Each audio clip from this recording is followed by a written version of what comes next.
isipin na kung nga yung mga ibon ay kanyang binabantayan, kung yung mga bagay sa mundong ito ay kanyang iniingatan, how much more are we? Nagpapasalamat uli ako sa mga kapatiran na kasama ko ngayon, na kayo'y aking kaisa sa puso pagdating sa pananalangin, lalo na sa araw ng Miyerkules.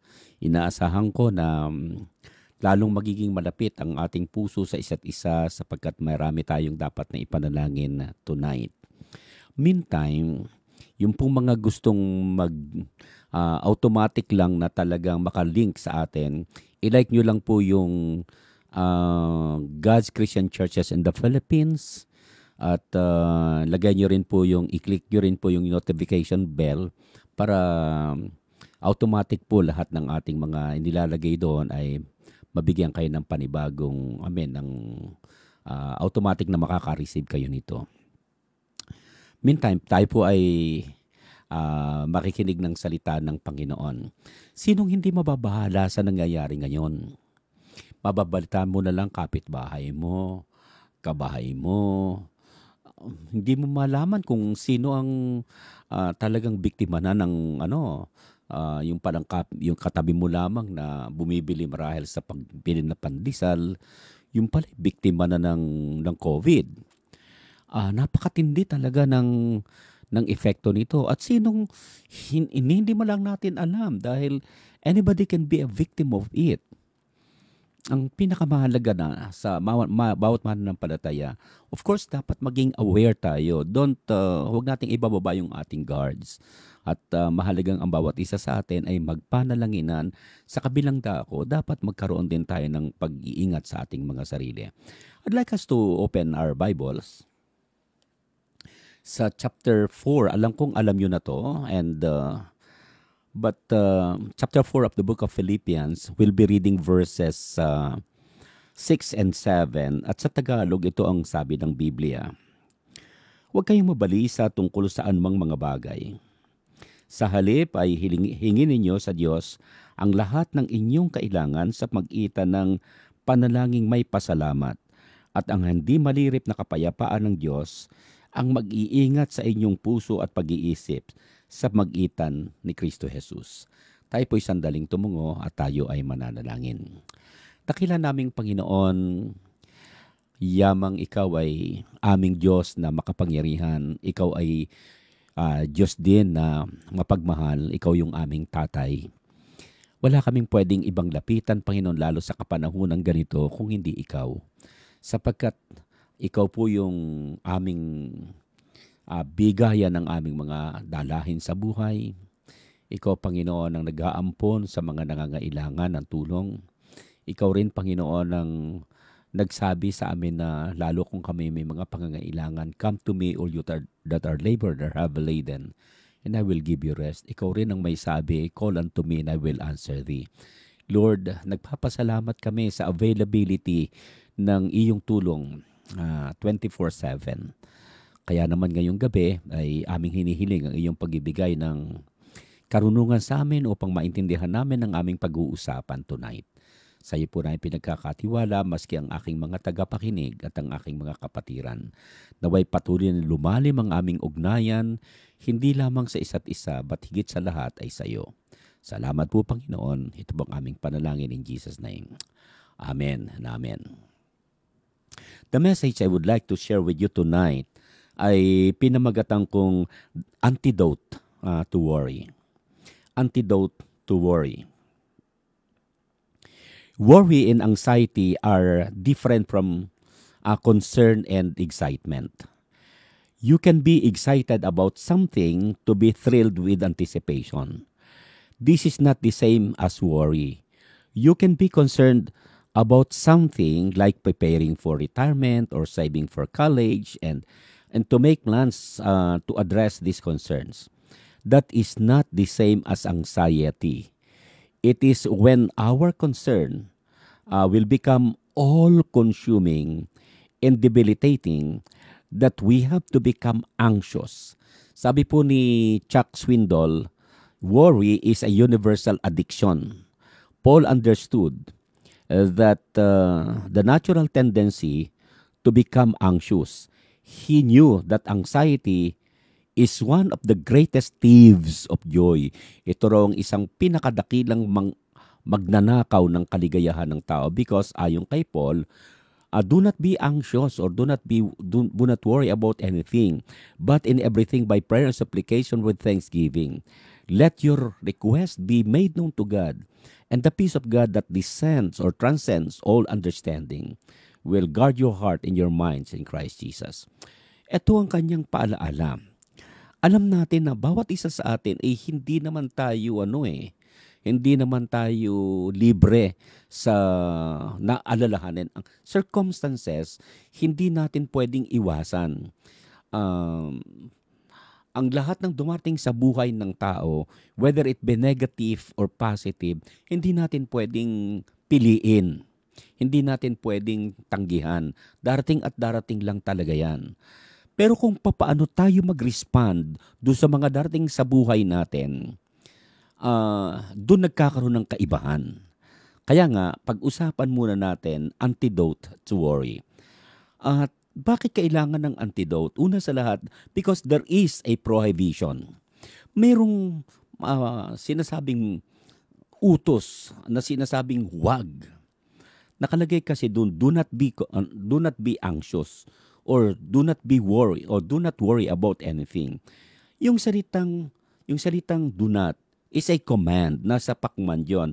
It is to command. We are commanded to stop worrying. Don't you hate when people will tell you not to worry? It is so easy for someone to say, a lot harder to do.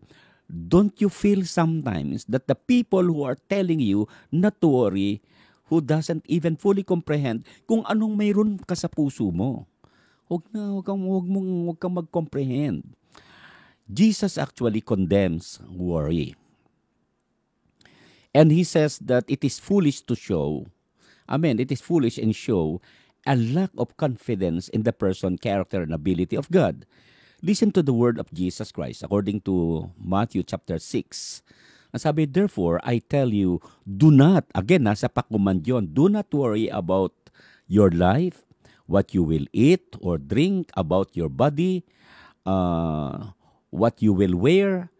Is not life more important than food, and the body more important than clothes?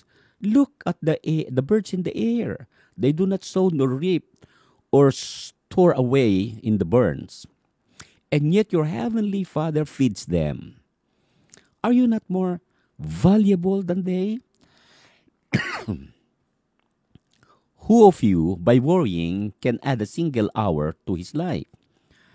And why do you worry about clothes? See how the lilies of the fields grow. They do not labor or spin. Yet I tell you that not even Solomon, in his splendor, dressed like one of these. If that is how God clothes the grass in the fields, which is here today and tomorrow is thrown into the fire, will he not much more clothe you, O you of little faith? So do not worry, saying, what shall we eat, or what shall we drink, or what shall we wear? For the pagans run after these things, and your heavenly Father knows that you need them. But seek first the kingdom of God in his righteousness, and all these things will be given to you as well. So, what is wrong about worry? I listed several of them. Number one, it is wrong, it is prohibited because it focuses on the wrong issues. It focuses on the wrong issues. Jesus said, is not life more important than food? When we worry, our perspective is skewed. And when we begin to focus on the secondary and in the process lose sight of what we are or what is really important. Let me give you examples. Halimbawa, you are so worried about graduation party and you miss the joy that comes from the accomplishment of graduating. You worry about the winter weather that you don't enjoy the Christmas holiday with the family. You worry so much about looking good that you find you are absorbed with yourself, and that you can't enjoy the people that you are with. You are worried about not having enough money that you don't enjoy the journey in life. Mantakin mo, ang dami-dami ng dapat i-enjoy. Yung iba nag-worry. Ang totoo nito, kahit may kaharap ng pagkain, pagka minsan yung nasa utak natin, yung iba pang pagkain. Samantalang kung iisipin natin, mayroong mga taong hindi mo lang kumakain ng kahit na twice a day. Kapatid, yung buhay ay mas importante kaysa sa ating i-worry. Kaya napakahalaga, it focuses on wrong things because worry distorts our thinking. When we worry, we tend to look situation through a magnifying glass which makes things bigger than what they really are. When we worry, molehills becomes mountain. Pangalawa, not only it focuses on the wrong issues. Pangalawa, worry is faithlessness. It causes us to lose sight of what we belong to. Jesus argues that God is more than capable of taking care of each and every one of us. He cares for the birds, He cares for the flowers, and He cares for the animals. When we worry, we show that we think we are less important to God than these little creatures. Hindi totoo yun. Ang totoo nito, God takes good care of us. Jesus tells us that God knows exactly what we need. And because God knows what we need, He will take care.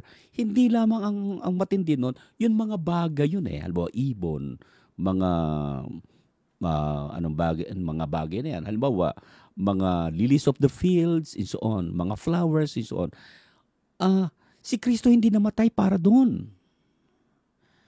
Pangalawa, hindi mo ba alam anak ka ng Diyos?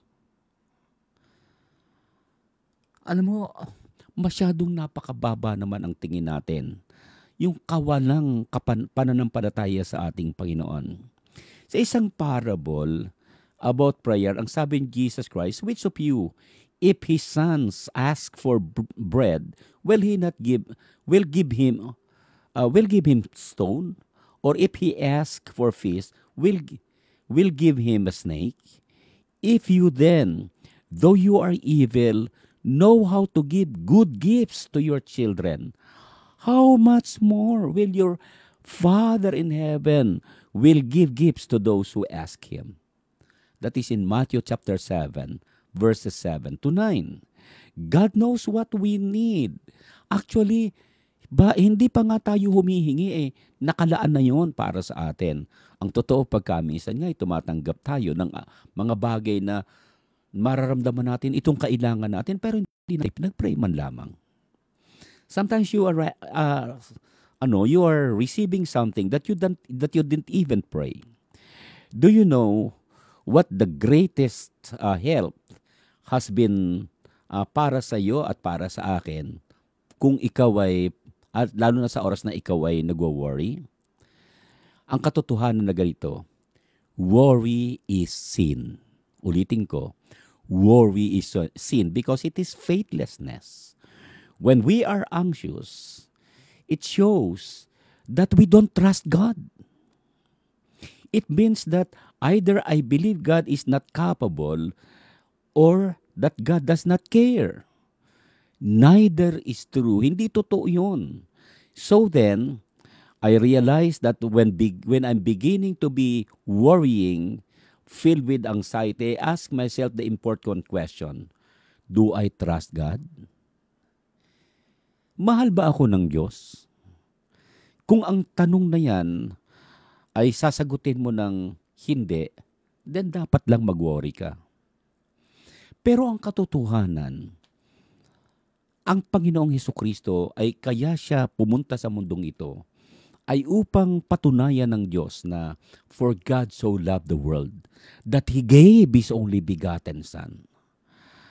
Alam nyo, pag hindi mo maramdaman yung malaking ginawa ni Jesucristo sa krus ng Kalbaryo para sa'yo, may mga bagay na maliit na mga bagay na parang masyado nating pinalalaki, na parang as if yun ang napaka-importante sa buhay natin. Hindi natin alam, ito'y isang masyadong malaking insulto sa Diyos natin. We are saying na, well, incapable yung Diyos natin. God is powerless. O di kaya, God doesn't care. Hindi totoo yun. God has proven that He is capable, and God has proven that He cares. Ang panghuli, worry is fruitless. It is fruitless. Sabi ng Panginoong Kristo, who by worry can add a single hour to his life? Worry is wasting your time. It is even wasting your energy. There is nothing productive about worry. It leads to nowhere. Worry hinders us rather than helps us. Worry actually paralyzes rather than energizes us. Worry robs us of the energy and often very negative effects sa ating health. Kaya tayo nagsasuffer. Usually, nagkakaroon tayo ng ulcer, blood pressure, heart problems, colon distress, headaches, and so on and so forth. We don't get enough rest because we don't sleep well. We become irritable to be around and begin to see only the clouds on a sunny day. Worry keeps us from being able to address the issue. And we can just, worry about so many things. Hindi natin alam, ito pala ay nagiging parang fruitless, walang pakinabang. Mantakin mo naman, mag-worry ka maghapon, pagod ka, nag-spend ka ng time. Ang tanong ay, did you accomplish something? Ang sagot ay, no. Walang nangyari. Because worry is fruitless. Wala itong maitutulong sa atin. Now, let's go to the prescription. Naroon yung prohibition eh. Ano ba yung prescription ng Panginoon? Nakalagay dyan is, una, na yung sinasabi niya, stop, itigil muna. Itigil yan. Hanggat hindi ka titigil at hanggat hindi mo kinikilala na yan ay destructive, na yan ay fruitless, na yan ay faithless, at sinasabi pa natin na it focuses on wrong things, na ito'y isang masakit na parang insulto sa ating Panginoon. So you have to stop it first. Ang sabi, do not worry about anything. Meaning to say, sa original kasi, ang ibig sabihin, you stop. Maraming Kristiyano, kahit Kristiyano na, nag-worry. At sino nga ba naman ang hindi mag-worry? Lalo na kung kapitbahay mo, kabahay mo ay meron ng COVID. So meron ka na talagang agam-agam. Pero teka, malaki yung Diyos natin eh. Kaya niyang proteksyonan tayo sa lahat ng ating pangangailangan. Not only that we should stop worrying, but we should start praying with thanksgiving. Yun ang kanyang prescription. Magsimula tayong manalangin na may pasasalamat. So, worry is wrong. But what should we do? How do we combat this very human tendency? Si Paul ay nagsabi na combat worry with prayer. Ang sabi, start praying. Hindi lamang basta praying eh. Ito'y dapat may kasamang thanksgiving. In other words, there is no problem, no circumstance, nor situation that cannot be brought before our Heavenly Father in heaven. We cannot hide anything. We need hide nothing sa ating Panginoon. Do you see the wisdom? Rather than talk to ourselves and get ourselves work, parang masyado ka ng overwork dahil kung ano-anong pinag-iisip mo. Worry actually is like wearing a glove in the snow in times with your tires. The more you spin your tires, the deeper, the slicker, and the rut becomes. So, when you start to fret, When you start to get yourself churning over something, it is time for us to talk with God. Prayer is a worshipful conversation with the Almighty. And talking about or sharing it with the Lord, yung iyong burdens, makatutulong yan. Pwedeng makatulong ang iyong kapitbahay, ang iyong kabay, ang iyong asawa, ang iyong... Pero the best person who can help you in times like this is God Himself. Sabi ni Paul that there are two elements of prayer. Una, petition. Petition actually is asking. The Bible tells us that if you want something but don't get it, you kill and covet, but you cannot have what you want. So you quarrel and fight. You do not have because you don't ask God. When you ask, you do not receive because you ask with wrong motives, that you may spend what you get on your pleasures. That is in James chapter 4 verses 2 and 3. Sabi ni James that we are not living victoriously because we are not turning to the Lord. We quarrel, we fight, we covet, we kill, we manipulate, rationalize, and work ourselves even to death. We try everything to address our problem except one thing that could really, really help us, and that is prayer. We don't have because we don't ask. Because we are asking for the wrong things kung tayo man ay humihingi.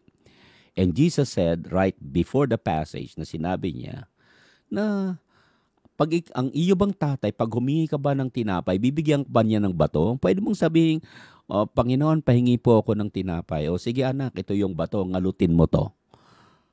O di kaya, anak, tatay, pwede po bang pahingi ng isda? O sige anak, ito yung cobra, ngatain mo yan. Hindi ganun eh. Hindi ganun yung Diyos natin eh. Ang Diyos natin kasi, even bago pa ikaw ay maghumingi, bukayin yung bibig mo, God knows exactly kung ano yung kailangan mo.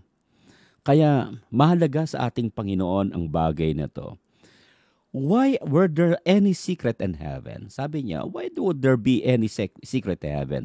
Sabi po ni Jones ay ganito, what incredible surprise could be waiting for us there?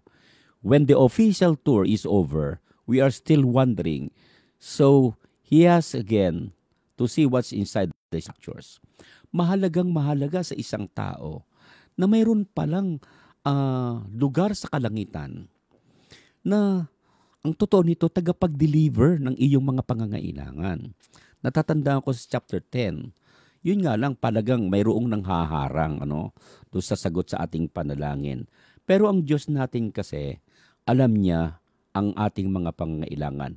When we pray, we must be specific. We must ask God for help. But not only we are told to ask, but we are also, ang sabi rito, to do something else, and that is thanksgiving.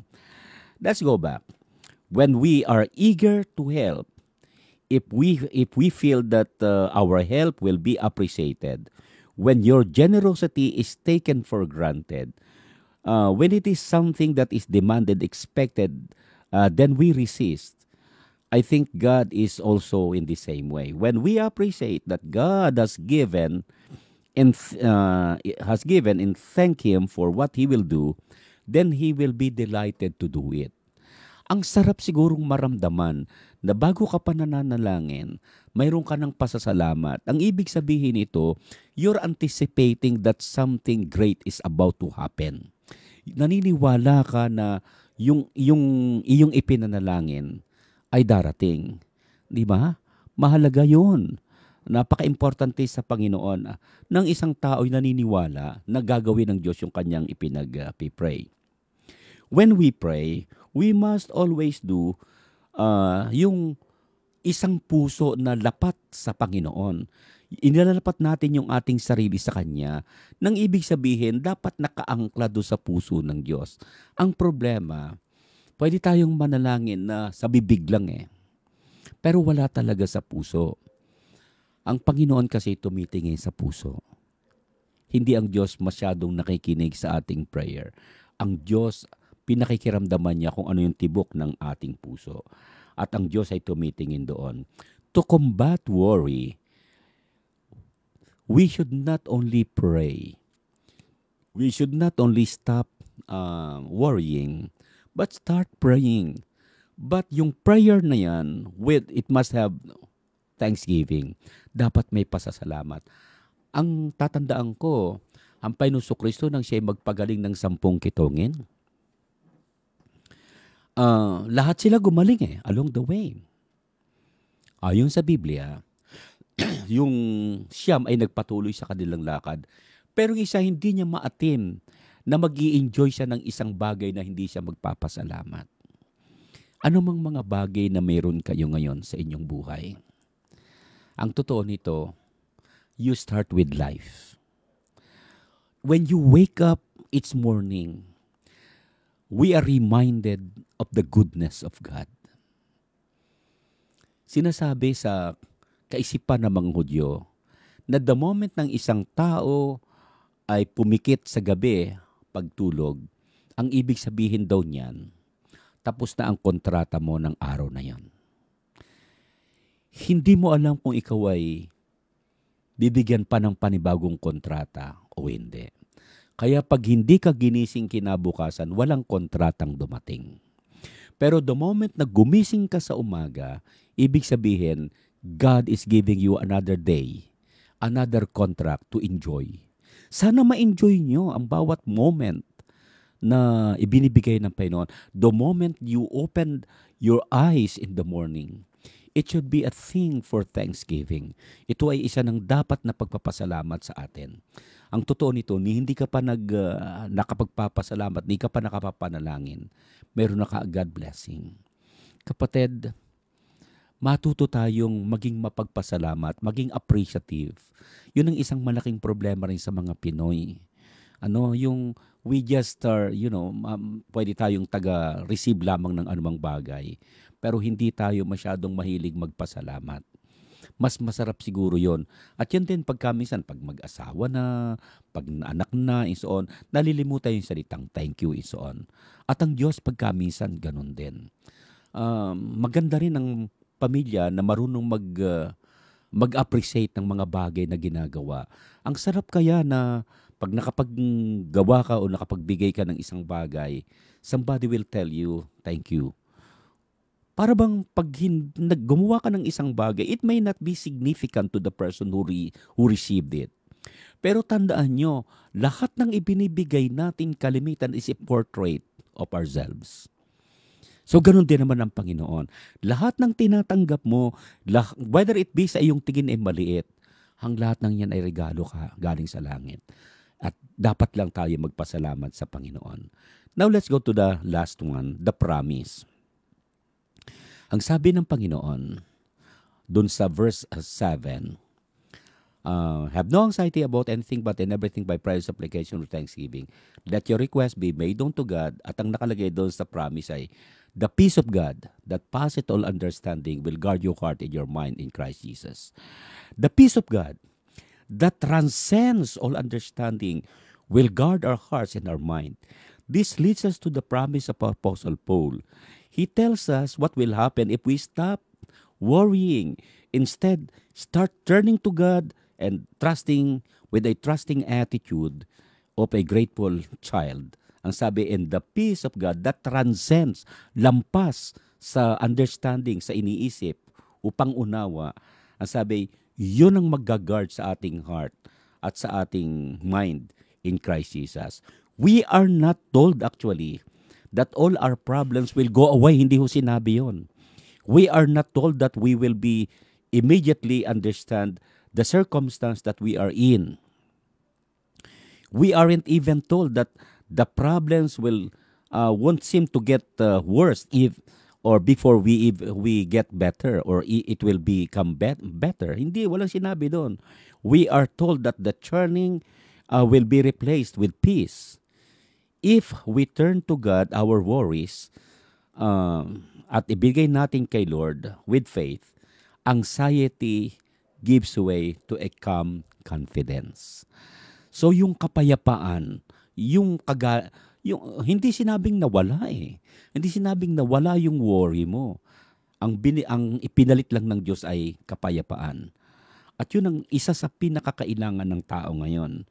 Sabi ni Adam Clarke sa kanyang commentary sa Philippians, "This peace that passeth all understanding is a very different nature from all that can arise from human occurrences.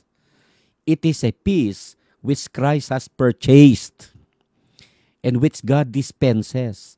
It is felt by all the ones who are truly godly, but can be explained by none. It is a communion with the Father and with the Son and the power of the influence of the Holy Spirit. We can have peace in the midst of the storms in life. It is what is about turning to God. Yung bang kahit na mayroon kang nararamdaman, you can still have an attitude of thanksgiving and worshipful attitude. Grateful ka sa lahat ng iyong nararamdaman. Grateful ka sa buhay mo. Natatandaan ko sina Apostle Paul, nang sila ay tawagin sa Europe. Pagdating sa Europe, ikinulong sila.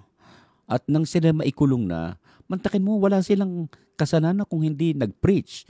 At kanila lang na-rebuke yung babae na nanghuhula. Ay dahil nawawalan ng kita yung kanilang amo, ipinabilanggo sila.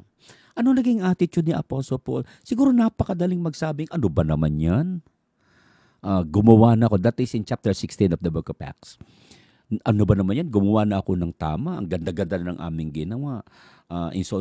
Tapos ito pa yung natamo namin. Hindi ho ganun eh. Ang sabi ng Biblia, nang maghahating gabi na, by the way, sina Apostle Paul at yung kanyang kasamahan, ay nakapangaw yung kanilang kamay at yung kanilang paa ay nakapangaw. Ibig sabihin, nakatali. Hindi lang basta tali ha. Nakalagay po, pero ito po'y parang bakal yung nakalagay doon. So, mantakin mo, ituring kang kriminal na wala ka nang ginawang pangit. Pero alam nyo, ang ginawa nung dalawa, sila ay kumanta. Nakaya pa nilang kumanta. At sa Pilipinas, pagka ikaw raw ay hindi masyadong okay kumanta at nagsimula kang kumanta, sasabihan na huwag ka nang kumanta, baka umulan. Sila hindi eh. Nang sila'y kumanta, lumindol. At hindi lang basta lindol, napakalakas na lindol na natanggal pati yung kanilang nakalagay sa kanilang paa, nakapangaw sa kanilang kamay, isoon. So much so na nagiba pati yung bilangguan. Magtataka ka dahil sa isang awit sa magitan ng pananalangin, ang Diyos ay gumagawa ng mga bagay na yan. Kapatid, ang mga bagay na dapat ipag-worry nila, instead na sila mag-worry ay sila umawit at nagkaroon sila ng worshipful prayer time together. The Lord wonderfully delivered them. Kapatid, hindi sinabing naalis doon sila sa bilangguan. Nandun sila. Pero ang kagandahan nun, may kapayapaang dulot ang isang tao sa isang tao na ang Panginoon natin ay nagnanais ng pinakamabuti para sa iyo at para sa akin. Suddenly, we are reminded of so many things. I would like us to be reminded of this. You are reminded that God loved you enough to send Jesus Christ for your salvation is not going to abandon you now. Suddenly, you are reminded that God's wisdom is far superior than anything that is in the world. You realize that this crisis is an opportunity for us to demonstrate our trust. You are reminded of God's power. It is the power to change circumstance or help us through the worst circumstances. You are reminded that even in the worst case scenario, come through. Kahit ano pang mayroon, cancer, COVID-19, and so on, kahit ano pang makamamatay na sinabi, this life is not after all, hanggang dito lang. This is more than life than existence, because life is more important than existence. You are reminded that it is not how long you live, but how faithfully you live your life today. Kapatid, ang tanong ko ay, kumusta ka sa pamumuhay mo ngayon? What makes you so worried? Ano yung mga bagay na nabibigay sa'yo ng worry? The question is, ano ba yung dapat nating gawin? I would like to conclude by giving you at least 3 very important sigurong suggestions. Una sa lahat, correct our life before God. Ating iayos. The word is repent. Mali siguro ang ating pagkakilala sa Diyos. Mali siguro yung ating pagtiyempo ng pagtrato, sa ating buhay. So, it is time to confess that it has been, we are not living in accordance to God's plan for us. And if God doesn't care or isn't capable to help you, face the issue squarely today. Ask yourself, does Jesus Christ, ang Diyos ba ay nagmamahal sa akin? Ang Diyos na ba nagmamahal sa akin? Kung ang sagot mo ay oo, then anong ipag-worry mo? So, correct your view of life in relation to God. Number 1. Number 2, we must confidently pray. Naniniwala ako that it's time to get alone in the quiet and open maybe fellowship with Him. Don't pretend. Instead, tell Him what you are concerned about. Sabihin mo sa Kanya kung ano yung nasa loob mo. Be honest and don't stop to be superficial. Make your request be made known to Him. And as you pray, thank Him for His faithfulness and His goodness. Magpasalamat ka na sa sagot na darating, and it is along the way. Confidently pray. At ang kahulihan, we must completely rest and rejoice in the Lord our God. It is time for us to rest in His arms. Masyado kang mapapagod pagka ikay nagwo-worry. Mas masarap, alam mo, isa sa pinakamagandang pahingahan namin nung araw, nung ako'y bata pa. Meron kaming duyan. At ang sarap ibalabag ng sarili mo. Pag ikay pagod na pagka hirap ka na, ang sarap na basta ibalabag mo na lang yung sarili mo doon sa duyan. At yung duyan ay tatayon-tayon habang ikaw ay nakahiga. Yung duyan na yon ang may daladala sa'yo. At yung dalahin mo ay hindi mo nadala ngayon sapagkat dala na yon nung duyan na yon. Kung ikaw ay magpapahingalay sa presensya ng ating Panginoon, ang sabi doon, have no anxiety about anything, but in everything pray in prayer but on supplication with thanksgiving. Let your request be made known to God. And the peace of God, mantakin mo yung peace ng Diyos na yan, will guard. Anong ginugwardyahan niya? Dalawa po yun. Will guard your heart, emosyon, and your mind, pati ang ating iniisip. Magiging matatag ka. Kapatid, huwag tayong maging so much emotional. Tumingin tayo sa Diyos. Walang ibang tutulong sa atin kung hindi siya. Tayo manalangin. Dakila naming Panginoon, maraming salamat po sa iyong paalaala sa amin. Meron po palang panlaban sa worry. At kung kami po ay nagwo-worry, nagpapasalamat kami na meron kaming pupuntahan at merong nagmamalasakit sa amin. Salamat po dahil ikaw ay isang Diyos na nagbibigay sa amin ng napakalaking malasakit. Pagpalain mo, Panginoon, kami sa lahat ng aming mga napakinggan at tulungan mong ito'y maging dahilan para lalo kami magtiwala sa iyo. Naway alisin namin ang mga bagay na makapagbibigay sa amin ng paglayo, makapagkakasala sa amin dahil hindi kami nagtitiwala sa iyo. At tulungan mo sa pagitan ng aming napag-aralan. Mas lalo kaming lumapit sa iyo sa pagitan ng pananalangin na may pasasalamat. I-bless mo ang iyong mga anak in Jesus' name. Amen and amen. Okay.